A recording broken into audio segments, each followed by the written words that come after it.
지금 이 순간에도 우리는 데이터를 만들어내고 있습니다.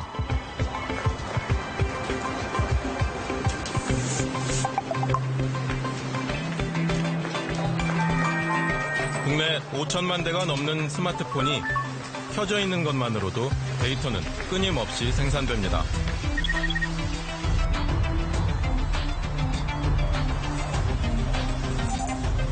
우리는 연결을 좋아합니다.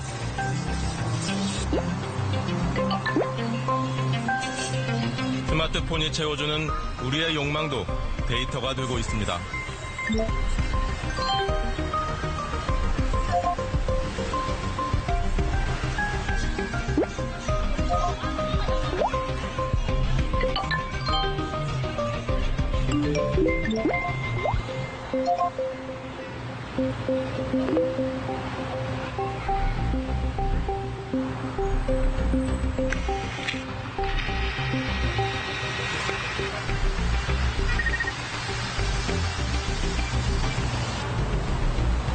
언제, 어디로, 무엇을 향해 가고 있는지까지도 인공지능의 원료입니다.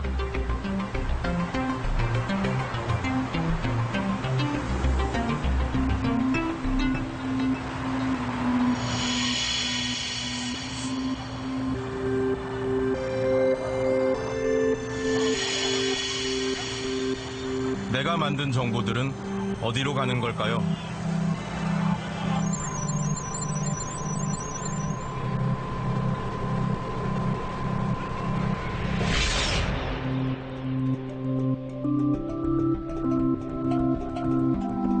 어쩌면 우리 삶 전체가 복제되고 있는지도 모릅니다.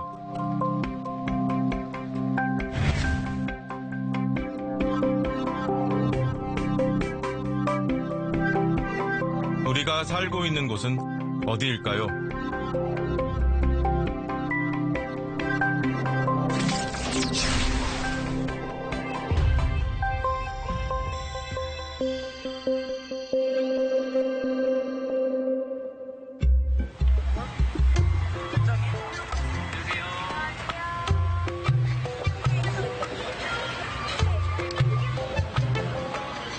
와, 진짜 신기하다.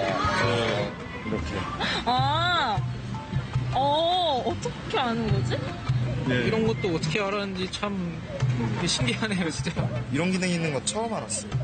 네. 조금 당황스럽네요. 무섭기도 하네요. 되게 낯뜨거운 느낌? 전 세계 인구 절반 이상이 사용하는 구글.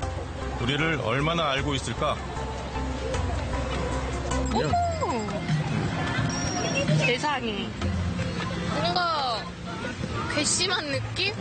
계속 노출되는 느낌인 거잖아요, 어떻게 보면. 사람의 생각을 파악한다라는 게 진짜 어려운 일인데, 아무리 오래 같이 지내도 나의 뇌 생각을 읽히는 그런 느낌도 들고. 연애 중이라는 게 신기하네. 연애 중인 것도 맞춘 거예요? 네. 와. 너무 적나라하게 나오는 기분? 네. 구글이 로그인 상태의 이용자 활동 내역을 가지고 추정하는 겁니다. 정보 수집을 거부할 수도 있지만 번거롭고 알기도 어렵습니다. 제가 모르게 동의를 한 건지 잘 모르겠지만 조금 당황스럽네요. 저도 모르게 뭔가 감시받는 느낌도 들고.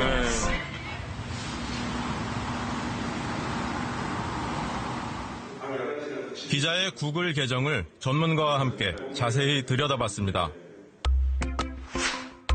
아는 사람만 알고 이용자 대다수는 확인해 본 적 없는 페이지.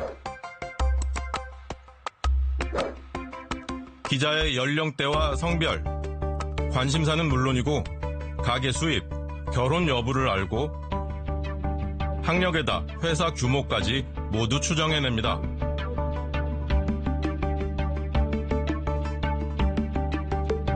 단연간의 위치 이동 궤적이 고스란히 남아있고 당일 찍은 사진에다 그곳에서 무얼 했는지까지 알아맞힙니다. 저녁 식사를 했다는 거는 뭐 저녁 6시부터 한 8시 사이에 한 30분, 1시간 이상 있었으면 추론을 덧붙여가지고 한 거죠. SNS는 개인 취향 저격수이기도 합니다. 걔가 관심사라는 걸 아는 거겠죠? 그 사진이 많잖아요. 네. 계속 나오네요. 계속 나오네요. 반려견 관련. 그 사람의 특징으로 우리가 볼 수 있는 건 한 수천, 수만 개를 만들어 놓고 개인에 대해서 여기에 해당되는 사람인지 아닌지 그런 식으로 지금 다 분류를 해놨습니다. 이거는 다 AI에 의한 추정이라고 보시면 됩니다. 나의 개인정보가 누군가에게 노출되는 건 아닙니다.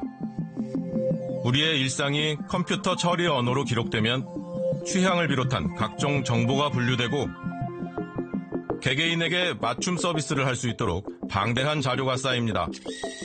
인공지능은 수많은 광고 페이지 가운데 광고 효과가 높을 만한 것을 좋아할 만한 사람에게 노출시킵니다.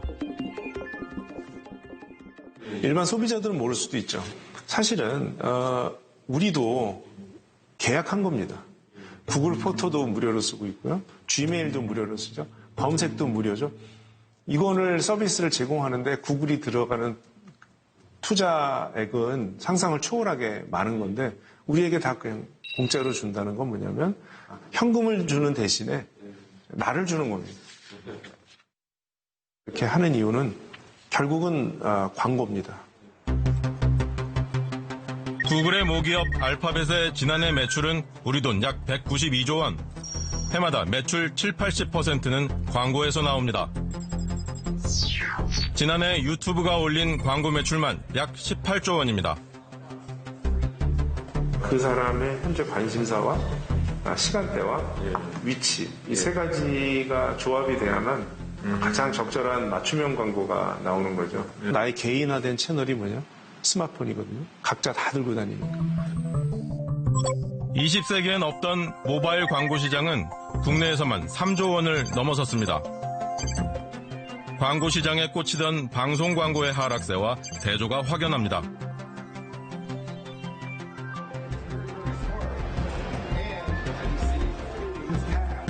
인공지능 하면 우리는 흔히 이런 로봇을 떠올리지만 인공지능은 이미 스마트폰과 함께 우리 세상에 들어와 있습니다. 어디에도 없고 어디에나 있습니다. 길거리에 아톰이라든지 로봇 태권브이가 걸어다니는 세상이 아니라 필요할 때 우리가 명령을 내리고 필요할 때 우리는 의식하지 못하지만 우리 뒤쪽에 AI가 작동되고 있고 우리가 운전할 때 엔진이 어떻게 작동되고 그게 전기가 어떻게 사용이 되고 또 어떻게 브레이크가 밟으면 자동차가 멈추는 걸 이해하지 않는 것처럼 그냥 그렇게 삶에 스며드는 AI가 되리라고 보여져요. 독일 기업이 4조 7천억 원에 사들인 배달의 민족. 국내 수만 곳의 외식업체 정보와 월 1,000만 건에 달하는 이용자 위치 정보와 입맛 데이터라는 거대한 광고판이 거액에 팔린 겁니다. 데이터가 곧 돈입니다. 내가 카드 쓴 것도 다 카드사에 있고 내가 휴대폰, 스마트폰 가지고 뭘 했는지도 다 통신사에 있고 이런 식으로 나의 일상은 다 기록이 되는데 나 빼고 다 남들이 가지고 있는 거고요. 그럼 이 데이터를 앞으로 어떻게 활용해서 우리 사회에 또는 나에게 도움이 되는 어떤 사업이 나올 수도 있고 공공의 목적으로 사용될 수도 있는데 여러 가지 논의상에서 나만 빠지고 있습니다. 정작 내가 주인공인데 나는 없는 거예요. 결국 기술의 주인은 사람이거든요. 데이터가 이 시대의 원유다라고 하는 표현을 전적으로 동감을 하거든요. 원유 맞지만 프라이버시, 만드는 건 난데 왜 너네가 써? 라고 하는 요거는 당연히 충돌할 수밖에 없고 저는 지금은 그 두 관점이 충돌하는 게 저는 굉장히 건강한 일이라고 생각합니다.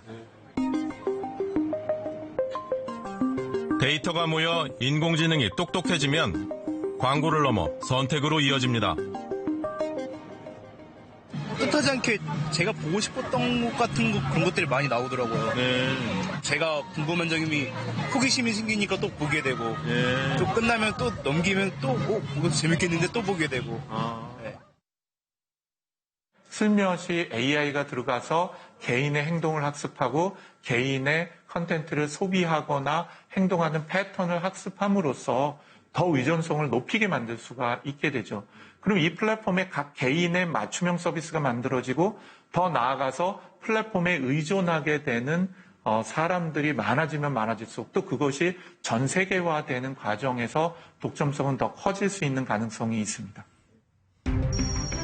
산업화 시대 기업이 생산을 하려면 반드시 필요한 것들이 있었습니다. 요즘 큰 돈 버는 기업들은 주로 다른 걸 이용합니다. 데이터는 전 세계 이용자들이 제공하고 노동력은 휴가 가고 임금 협상 요구하는 정규직 노동자가 아닌 기계가 그리고 플랫폼 노동자들이 대체 중입니다. 자본주의의 생산 방식이 질적으로 변화했다라고 보는 게 일단 맞는 것 같은데요. 디지털 자본주의에서 이 플랫폼 기업들이 어떻게 해서 부를 이렇게 단시간 내에 축적할 수 있는지, 이 공공재적 성격의 인터넷망을 활용하여 많은 사람들이 여기에 참여함으로써 이 부가 창출되는 것에 대해서 이것을 어떻게 정당하게 나눌 것인가 우리가 논의를 시작해 봐야 된다는 거죠.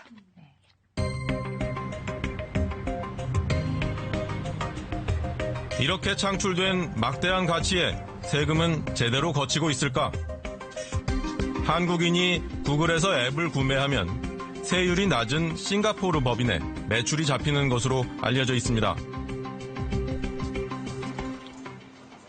광고를 안 봐도 되는 유튜브 프리미엄. 한국인 회원은 미국 법인에 요금을 결제합니다. 글로벌 IT 기업의 특성상 한국인 이용자들이 한국 땅 안에서 발생시키는 수익이 얼만지 알기조차 어렵습니다. 지난 2월 열린 G20 재무장관 회의에서 글로벌 디지털 사업자의 디지털세를 부과하는 합의안을 통과시키고 다음 달쯤 OECD에서 구체적인 과세안을 확정시키기로 한 것도 이 때문입니다.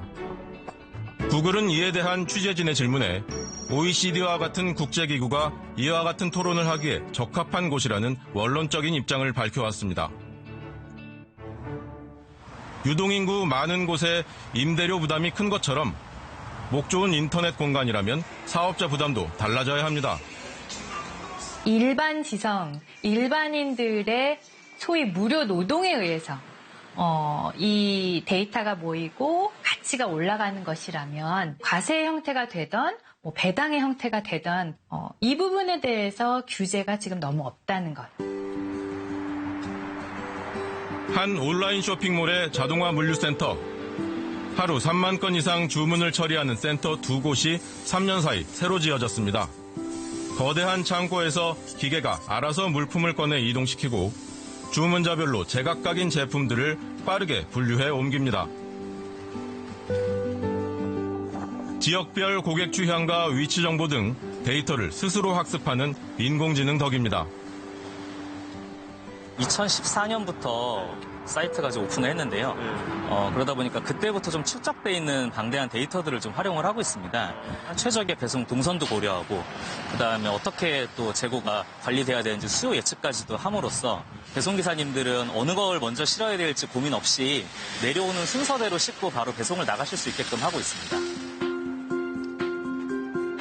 이용자의 스마트폰이 위치와 취향 정보들을 내주면 이것이 물류 지능화를 촉진하고 이는 다시 소비자 편의로 이어지면서 모바일 시장이 커집니다. 우리나라 모바일 쇼핑 거래액 5년 전 25조 원 규모에서 87조 원으로 급성장했습니다. 치열한 글로벌 경쟁 속 기업들에게 자동화는 선택이 아닌 필수입니다. 문제는 일자리, KBS가 입수한 비공개 정부 용역 보고서입니다. 정보화 시대를 지나 2015년부터를 지능화 시대로 구분한 이 보고서는 지능화로 인한 일자리 충격이 어느 시대보다 클 것이라고 전망합니다.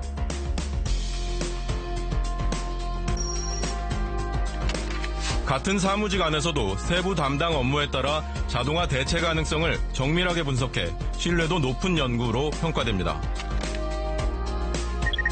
IT와 서비스업 중심으로 2030년까지 730만 개의 일자리가 생겨나고 700만 개는 없어질 것으로 내다봤습니다.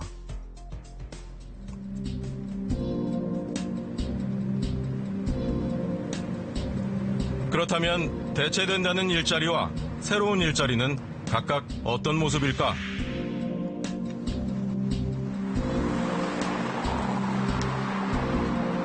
도로공사 톨게이트 요금 수납 노조원들은 무인화 요금소 확장에 따라 지난해 해고 통보를 받고 농성과 소송을 거쳐 가까스로 직접 고용 판결을 받아냈습니다. 지난 10년간 수납원으로 일해온 이민아 씨. 직장에 복귀했지만 출근한 곳은 톨게이트가 아니었습니다. 대법 판결대로 원직 복직 시켜달라고 한 것밖에 없는데 도로공사 측에서는 너희에게 줄 일은 없다. 너희에게 줄 일은 청소일뿐이다. 쌩쌩 달리는 차가 있는 그 입구를 거기에서 쓰레기를 주워요. 정말 위험에 너무 노출되어 있어서 아 이렇게 하다가는 정말 무슨 일이 생기겠구나.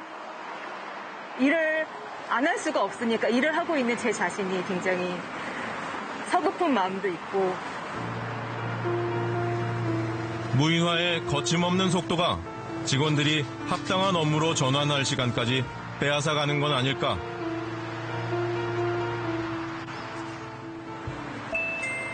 배달의 목적 주문.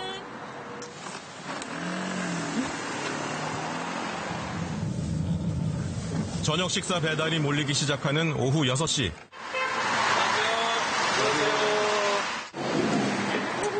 배달 노동자의 몸에 소형 카메라를 장착하고 평소 하던 그대로 운행해 줄 것을 부탁했습니다.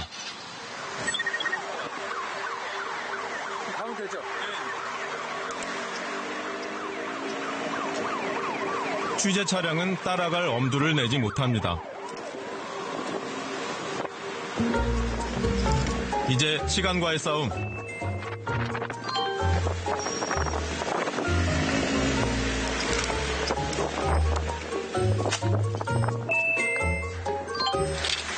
안녕하세요. 11,000원이요. 네, 수고하세요.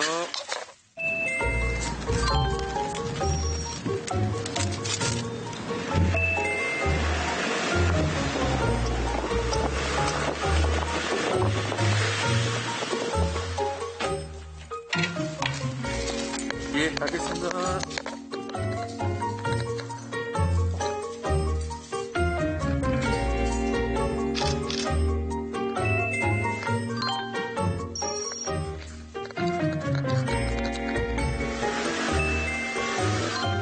이날 첫 배달 14분 동안 3,500원 벌었습니다.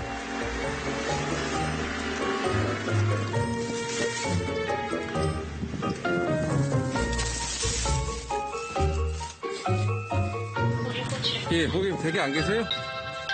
택배 아니고 지금 마라탕 시키신 건데요? 스마트폰 따라 찾아갔는데 받는 사람이 다른 곳에 있습니다. 알겠습니다. 빨리 보내주세요.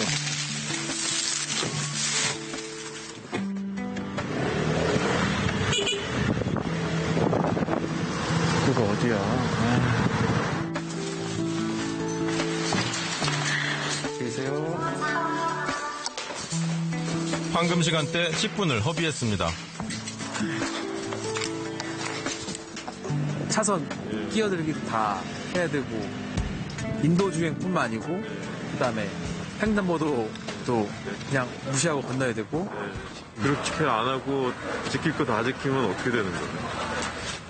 1시간에 3개 수입이 거의 절반 정도로 줄 수밖에 없고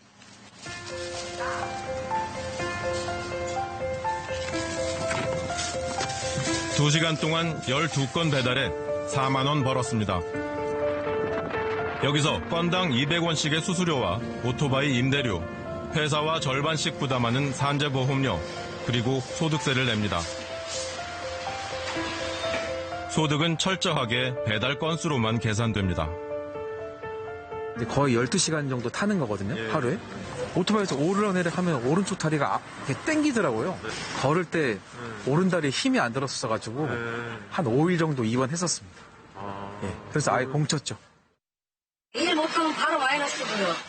아파서 조금 쉬면 바로 뭐 1, 20만 원, 2, 30만 원대로 떨어지는 거예요. 그러니까 뭘 150번이기도 힘들고 몸이 아파도 쉴 수가 없어요. 지금도 아픈데. 배달의 민족처럼 규모 있는 업체에서 일하면 벌이는 그나마 나은 편입니다. 지난해 50만 명을 넘은 국내 플랫폼 노동자들은 하루 평균 8시간 일하고 월 152만 원 번다는 조사도 있습니다. 2019년 최저임금 약 180만 원에 못 미치는 액수입니다. 정규직 대비 비정규직 임금이 급하게 추락합니다. 국제금융위기 이후 플랫폼 노동자가 늘기 시작한 시기 정규직의 절반 수준으로 떨어진 비정규직 임금 수준은 회복할 줄을 모릅니다. 출근에서 퇴근까지가 노동시간이던 전통적인 근로 형태는 조각조각 나뉘고 노동자의 투쟁 상대는 인공지능 알고리즘이 됐습니다. 점점 일이 쪼개지는 방식으로 간다는 것이 이제 큰 변화 중에 하나인데 대기 타는 시간이라든가 일을 알아보는 시간이라든가 이런 것들은 노동의 시간으로 간주되지 않고 있다는 것입니다. 요것에 대한 비용은 사실 그 고용주나 기업에서 절감을 하는 거죠. 변화하는 노동 형태, 그 실체를 알기 위해선 시계를 거꾸로 돌려볼 필요가 있습니다. 한국 기업들은 IMF 구제금융 이후 어떤 선택을 합니다. IMF 구제금융 이후에 사실 삼성전자, 현대자동차, LG전자 이런 기업들이 이전에 비해서 질적으로 다른 도약을 하고 글로벌 무대에서의 강자가 됩니다. 근데 여기서 고용은 늘지 않게 됩니다. 자동화를 통해서 부가가치를 계속해서 높여왔거든요. 우리나라 기업들이 선택했던 게 어떤 거냐면 사람에 투자하는 대신에 사실 자동화에 투자를 한 거죠. 우리나라 산업 로봇 도입률은 독일이나 일본의 2배 이상, 전 세계에서 압도적인 수익권입니다. 이게 지난 20년 동안에 벌어진 일이거든요. 원래 그랬던 게 아니고. 근데 지금부터 벌어질 일은 어떤 것이냐 하면 서비스업이 표준화될 수 있다는 겁니다. 자동차가 이제 무인으로 다닐 수 있다. 그러면서 키오스크가 나오는 거죠. 이렇게 성장해온 기업 직원들의 월급 통장 사정은 어떨까? 기업 전문 분석기관에 의뢰해 국내 500대 기업의 지난 10년간 고용과 연봉 자료 전체를 조사했습니다. 상위 30개 기업 직원들이 10년 사이 억대 연봉으로 올라가는 동안 하위 30개 기업은 절반이 채 되지 않습니다.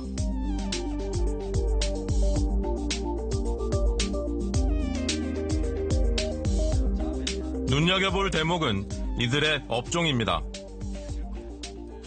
하위 32 기업들은 대부분 유통이나 식음료 같이 근속 연수가 짧고 그리고 특별한 기능이 필요하지 않고 그리고 로봇이나 AI 같은 첨단이 들어왔을 때 빨리 대체 가능한 일자리들은 급여도 낮고 급여 차이도 훨씬 더 심각해지는 대기업인데도 불구하고 이런 차이를 볼 수가 있습니다.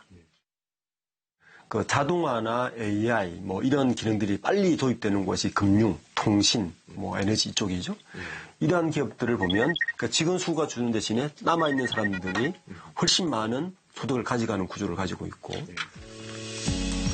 정보화를 거쳐 지능화로 이행된 지난 20년간의 양극화로 상위 10%가 가져가는 몫은 3분의 1이 되지 않다가 현재 절반을 넘겼습니다.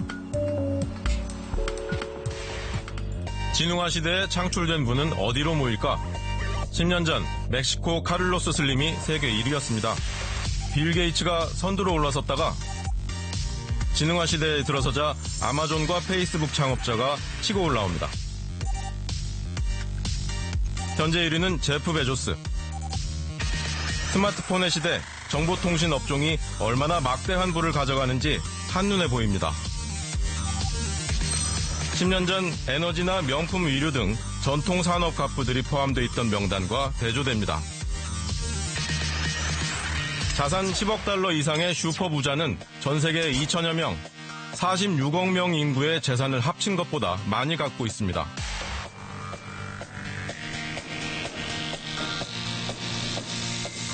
데이터로 창출되는 막대한 부, 그 편중 현상도 차원이 다르게 펼쳐지고 있습니다.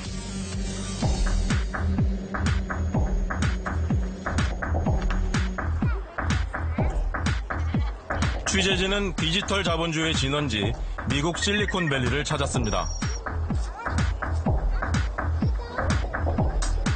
구글과 애플, 페이스북 등 IT 기업들이 세계의 부를 끌어모으고 있는 이곳에 어떤 일이 벌어지고 있을까? 미국의 코로나19 사태가 본격 확산되기 전인 2월 중순.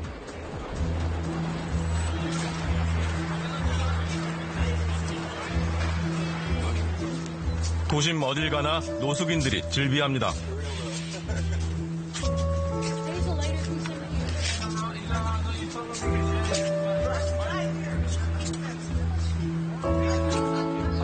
자고 나면 늘어나는 노숙인 텐트들.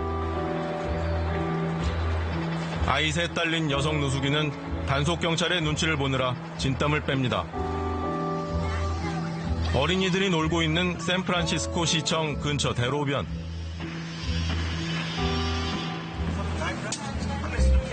노숙인들끼리 다투는가 싶더니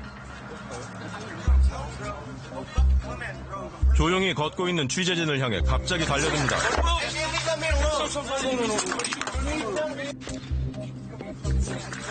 손에는 흉기까지 쥐고 있었습니다.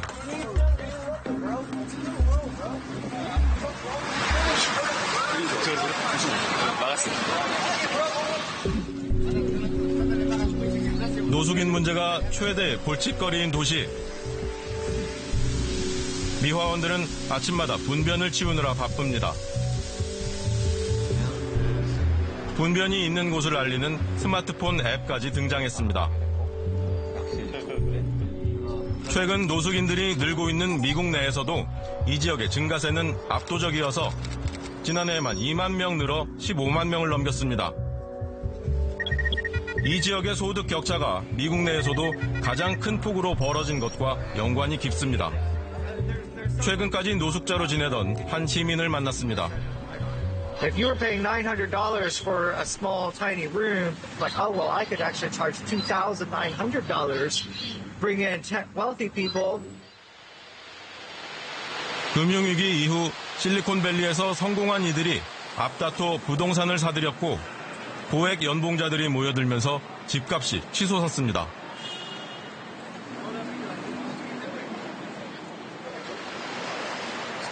현재 이 지역 방 1개짜리 오피스텔의 한 달 월세는 우리 돈 400만 원 안팎.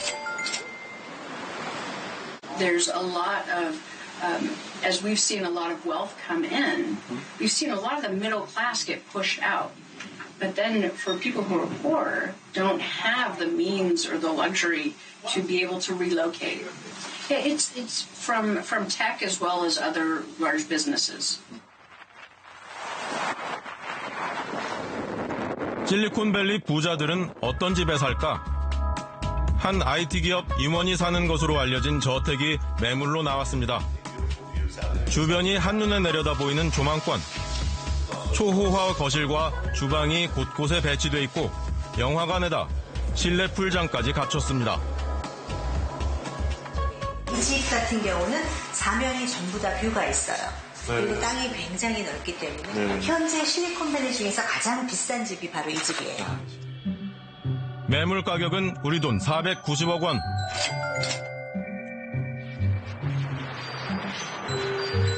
수백억대 저택들이 즐비한 곳에서 차로 5분 거리, 실리콘밸리 직장인들에게 인기가 높다는 주택가에 가봤습니다.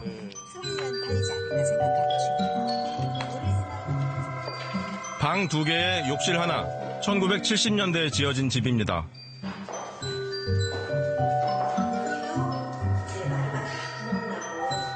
플로어가 다 깨져 있어요. 열판지를 해놓은 거예요. 강한 효과도 미니멈 유연율 2밀리언은 넘을 거예요.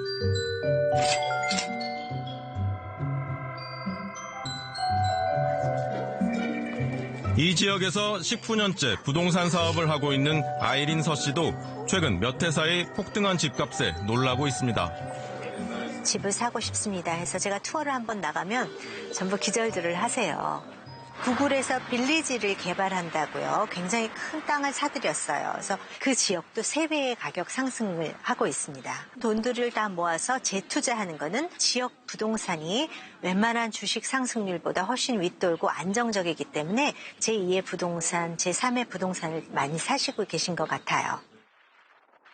사실은 연봉이 5만 불, 6만 불밖에 안 되시는 분들은 도저히 어포더블한 집이 없어요. 그래서 차라리 RV를 사신다든지 잡도 있음에도 불구하고 도저히 사실 수가 없으신 분들이 굉장히 늘어나고 있어요.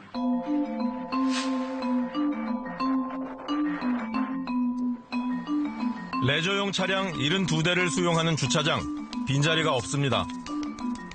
수도와 전기를 제공받고 100만 원 이상의 주차료를 내야 합니다. 차량들 대부분이 아예 주거용으로 개조돼 있습니다. Apple has built a compound nearby. It's technology and for its availability of all kinds of resources. You'd be surprised at the mix we have here. We have folks that have been here for many, many years, old folks, middle-aged folks, families with children, because it's affordable. Absolutely. It's the only place in this area that's affordable.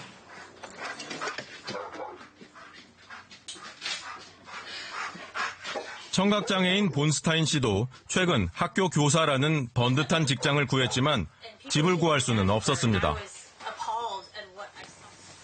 제 월급으로 감당할 수 있는 집은 이 근처에 없어요. 차에서 살 수밖에 없습니다. 그렇지 않으면 이 지역에서 나가야 합니다.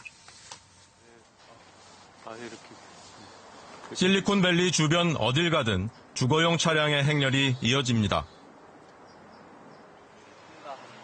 실리콘밸리 주변 도시들에서는 이렇게 부자와 가난한 자의 거리가 빠른 속도로 멀어져만 가고 도시는 점점 더 많은 스트레스를 받고 있습니다. 전 세계에서 가장 앞서서 기술 혁신을 주도하고 있는 이곳이 우리가 겪을 미래의 또 다른 면을 반면교사처럼 보여주고 있습니다.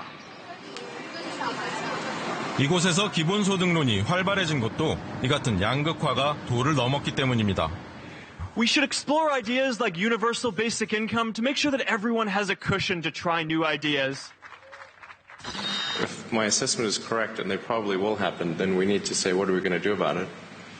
And I think some kind of a universal basic income is going to be necessary. 사업을 잘해도 소비해줄 대중이 없으면 자본주의 자체가 흔들린다는 위기감이 다름 아닌 실리콘밸리에 퍼지고 있습니다. 과거와는 다르게 책임감을 굉장히 많이 느끼고 있고 그거를 회피하지 않고 있어요. 기업들이.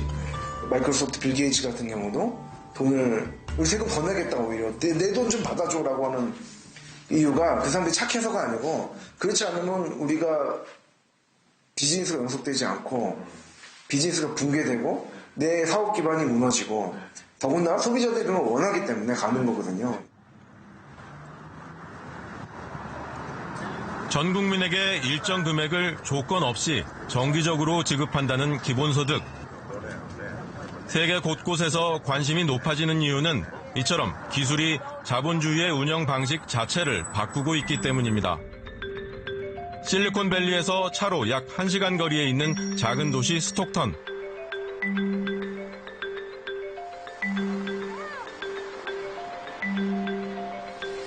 시민 125명을 선발해 18개월간 매달 약 60만 원씩 기본소득을 지급하고 삶의 변화를 지켜보고 있습니다.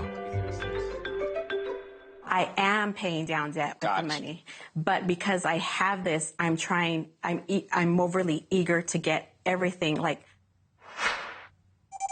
she asked for a pair of shoes that she'd been wanting for a long time, and I was able to just, okay, I'll go to the ATM, pull out the money, and here you go. And that was a great feeling. I'll never forget that. Get diapers for him to stack up, baby wipes, you know, so that my boyfriend and I can just focus on our bills, our phone bill, rent. Relatively easy because it's a full-time job, so, you know, I had money, but we didn't have extra. With this money, we could actually plan things, you know, actually do things now, so.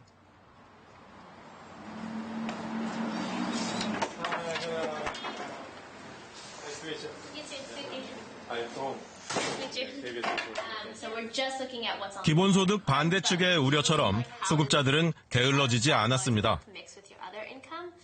So unconditional cash is really about trusting people to make the best choices for themselves. You know, there's no government in the world, including the government of the United States, that knows exactly what someone needs money for at any given moment. So unconditional cash is a way to let people make the best choices for themselves.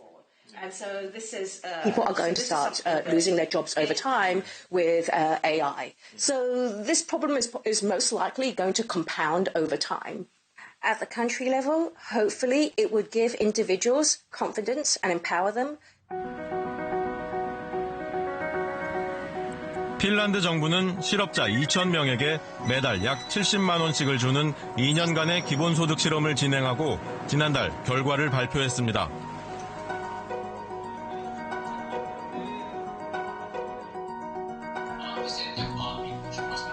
이 실험을 독점 연구한 헬싱키 대학교의 하이키 교수와 국내 연구진 70여 명이 화상 세미나를 진행했습니다.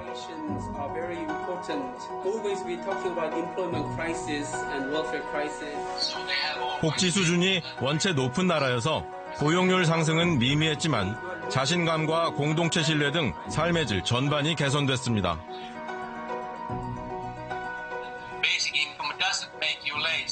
Even though you get a basic income and you're not obliged to get in touch with the unemployment service, if you still do that, basic income group then in the control group.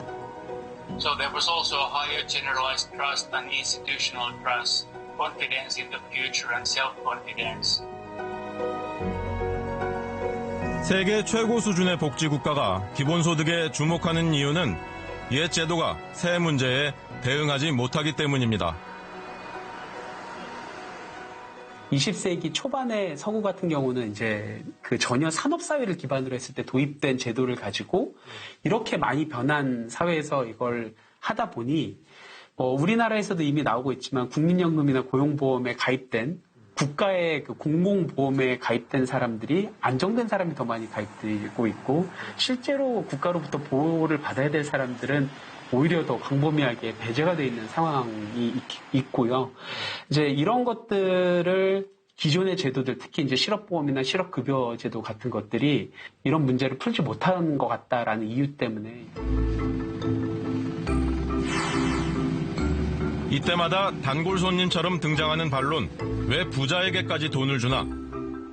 도입 찬성 측의 다수는 부자들과 거대 기업들이 세금을 더 내면 된다고 답합니다. 코로나 사태를 비롯한 생태 위기와 디지털 자본주의가 한꺼번에 몰려온 지금 조세 정의의 인식도 달라질 필요가 있습니다. 자연물, 공기나 바람이나 물 이런 것들 사실상 거의 공짜로 사용하면서 생산을 하고 있잖아요. 그래서 그 환경 생태세를 거두어서 기본소득 재원으로 써야 한다. 이런 논의도 있습니다. 빅데이터, 개인정보를 사용하는 부분을 모든 사람들이 다 활동만 해도 데이터가 생성되는 거기 때문에 그것도 재원으로 기본소득제를 도입해야 된다. 이런 주장도 있습니다. 선별적 복지 상태에서는 당국은 자격 조건을 심사하느라 당사자는 가난을 증명하느라 커다란 비용과 갈등을 초래합니다. 또 수급 자격을 유지하기 위해 가난 상태에 머물게 만드는 역효과도 큽니다. 가난한 사람을 골라내서 선별적으로 지원하는 제도는 그 사람들이 소득을 더 얻어야 되겠다는 의욕을 갖지 못하게 만듭니다. 소득을 더 얻는 순간 그만큼 급여가 깎이고 일정 소득 이상으로 굉장히 많은 소득을 벌어야만 그 전체적으로 자기에게 이익이 되거든요. 복지국가를 만들어놨는데 그게 이제는 작동을 잘 안 하고 있는 거 아니겠어요? 그 중에서 가장 대표적인 게 복지 수혜자와 시혜자로 국민들이 나뉘게 된다는 겁니다. 복지 수혜자들은 도움받는 사람이란 낙인을 딱 받게 돼요. 근로의욕과 소비를 키워 장기적으로 전체 파이를 늘리고 불평등은 줄일 수 있다는 게 기본소득 도입론의 취지입니다. 불평등도가 너무 높으면은 그 사회에서는 고소득자도 저 아래로 떨어질까봐 계속 불안해하게 돼요. 그래서 자식들한테 부동산도 물려줘야 되니까 지금 집도 하나 사놔야 되겠고, 자식들이 나중에 삐끗하면 나락으로 떨어지니까 좋은 대학 보내놔야 될 것 같으니까 지금 사교육 과외시켜서 돈 많이 써서 투자해놔야 되고, 이러면서 이제 불안이 시장이 되어서 그 사회가 딱 경직되고 고착되고 이제 갈등이 많이 심해지고 이렇게 되는 거거든요. 주 5일 근무제 등 지금은 당연히 여겨지는 일도 누군가는 나라 경제가 휘청인다며 거세게 반대했습니다. 어린이들은 일하는 게 아니고 건강하게 자라야 된다. 그다음에 토요일에는 우리가 이 일 말고도 다른 다중활동을 할 수 있다라고 생각하면 그걸 해내고 그다음에 거기에 맞춰서 재원을 어떻게 마련할 것이고 그것에 대한 손실분은 어떻게 해결할 것이고 논의를 할 수 있다는 거죠. 그러니까는 지금 기본소득 논의가 한정된 재원을 항상 전제해두고 여기에서 우선순위를 논의하는 것 자체가 가지는 한계를 한번 말씀드리고 싶었습니다. 기존 저소득층에 돌아가는 복지 혜택이 줄어들 수 있기 때문에 우리 현실에 맞는 단계적 설계가 필요합니다. 기본소득이 만병통치약 아닙니다. 본인은 안정을 찾고 사회는 부가가치를 창출할 수 있는 그런 방안을 모색하는 데 있어서 지금 기본소득은 굉장히 진지하게 고민을 해봐야 되는 그런 정책이 아닌가, 아이템이 아닌가라는 생각을 하고 있습니다.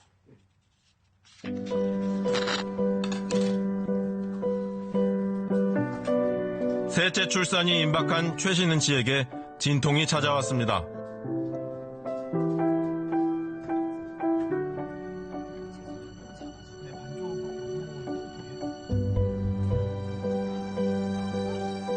새벽 4시에 찾은 병원, 영상 기록을 남기려던 남편은 카메라를 놓아버립니다.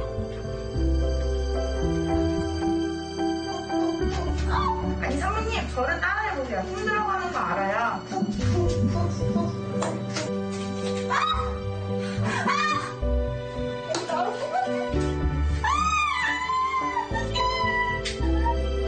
사람 이쪽이요.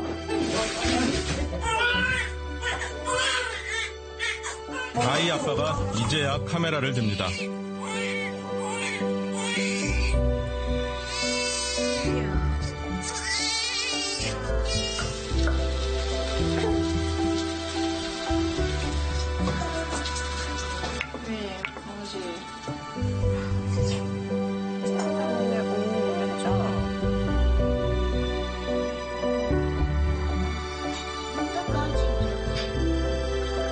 아이들이 맞이할 미래, 인공지능과 로봇이 모든 걸 바꾼다 해도 바뀌지 않는 게 있습니다.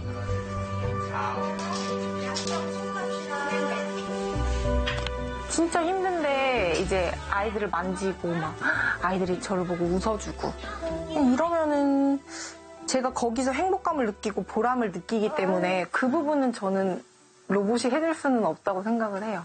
네. 돈이나 기술은 결코 대신할 수 없는 행복입니다.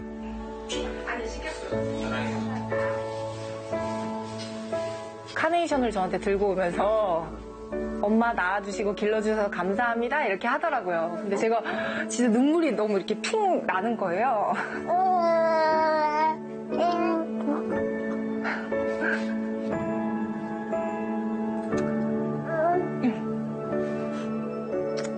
저는 그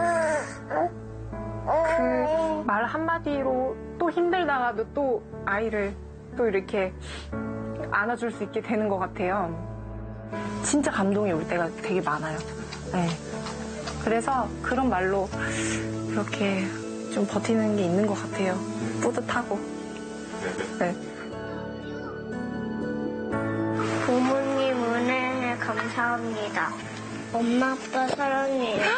은정이 고마워. 뽀뽀. 뽀뽀.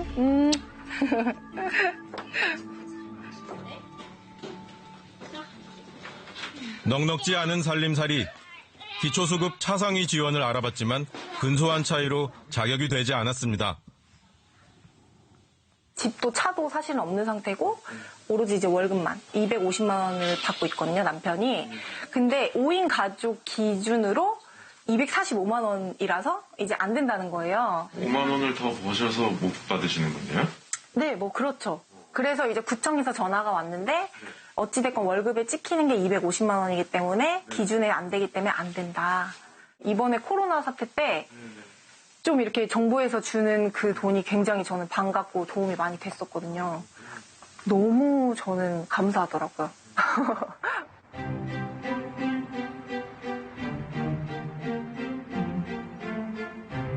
코로나19 사태로 돌봄 노동의 역할은 더욱 절실해졌지만 여전히 제 가치를 인정받지 못하고 있습니다. 정부가 분석한 무급 가사 노동의 경제적 가치는 한 해 360조 7천억 원. 당연히 공짜라고 인식되어 온 노동에 대해 재정의가 필요하다는 논의도 시작됐습니다.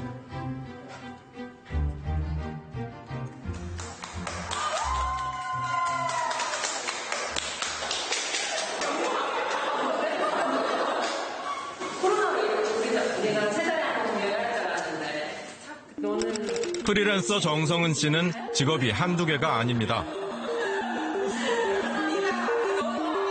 스탠드업 코미디 연습날.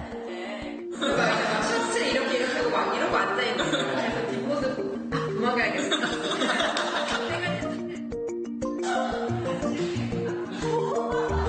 인공지능은 꾸며낼 수 없는 솔직한 경험담이 그의 자산입니다. 일간지에 기고하는 칼럼이 출판사 눈에 띄어 에세이 작가로도 데뷔했습니다.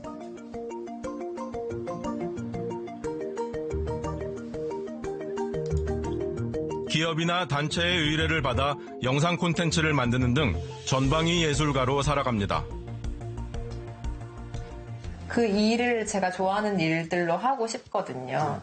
그러니까 취미 말고 이러면 커리어를 쌓으려고 쌓은 게 아니고 그냥 좀 하고 싶은 거를 이거 해볼까? 이거 해볼까? 하다 보니 이렇게 되었고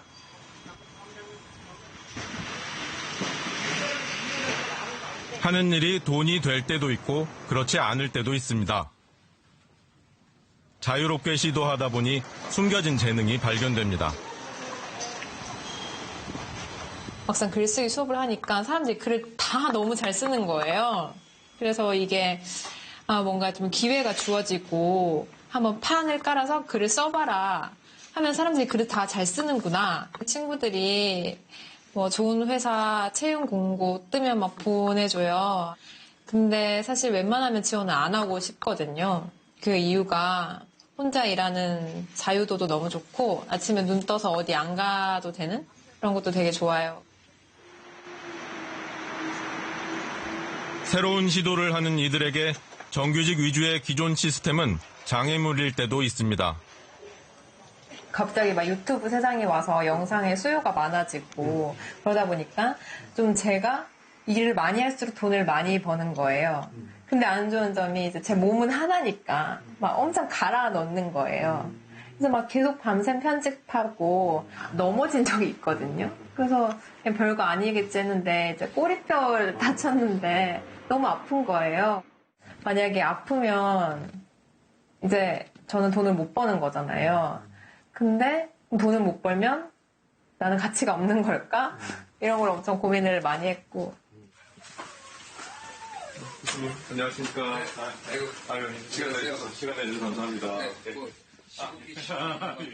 새로운 문제엔 새 질문이 필요합니다. 인공지능 시대, 인간의 길은 어디에 있을지 취재진은 기술 전문가보다 사람 전문가를 찾아 묻기로 했습니다. 갑자기 온 게 저는 어떤 조금씩 일하면서 즐기면서 자기 자아를 찾아가면서 이런 인류가 그토록 원하던 기가 막힌 세상이 오는 건지도 몰라요. 이거는 우리 손에 달린 거죠. 세계에서 제일 잠 안 자는 국민이 우리잖아요. 그거 좀 놀아도 돼요. 우리가 노동을 재정의하고 사회를 재구성하면 되는 거죠. 진정으로 우리가 그 이득을 보는 몇 사람만 이득을 보는 게 아니라 그 기계가 뭐 귀찮은 일을 다 해주면 그 이득을 많은 사람들이 고르게 나눌 수 있는 사회체제를 반드시 갖춰야 될 거고요. 저는 이제 기본소득을 그렇게 그냥 이해를 하는 거예요. 일단은 재워주고 먹여주는 것까지는 하자. 배가 든든해졌는데 나는 계속 그냥 아무것도 안 하겠다. 그런 인간 없어요. 반드시 심심하니까 무슨 짓이든 합니다. 하다가 보면 거기서 창의적인 게 나오고 뭔가가 이제 만들어지는 거죠. 인류학자 조한예정 교수는 돌봄과 공동체의 가치를 회복하는 것이 문제 해결의 출발점이라고 말합니다. 뱃속에서 1년, 태어나서 3년은 계속 누가 끊임없이 돌봐야 되는, 그 돌봄을 받음으로써 돌봄을 주는 것이 기쁨인 존재잖아요.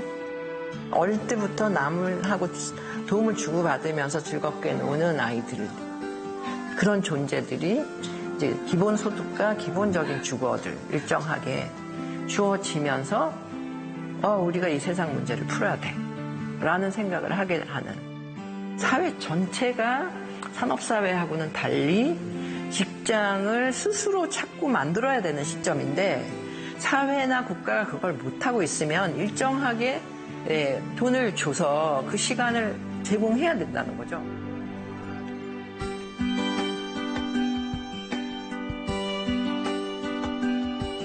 여러 가지 실험을 하면서 좀 다른 사회로 이동하자라는 사람들한테는 기본소득과 안정성이 주어지면 사실은 그 사람들이 새로운 사회를 만들 사람이거든요. 우리들 중에 누군가는 또 다른 일을 할 거고 기본소득이 다양성을 확보해 줄 거라는 생각이고요. 그거는 해야 되는 일이라고 저는 생각해요. 코로나 사태가 디지털 세상으로의 이행을 재촉하는 지금, 우리에겐 인간의 얼굴을 지닌 상상력이 필요할 것입니다.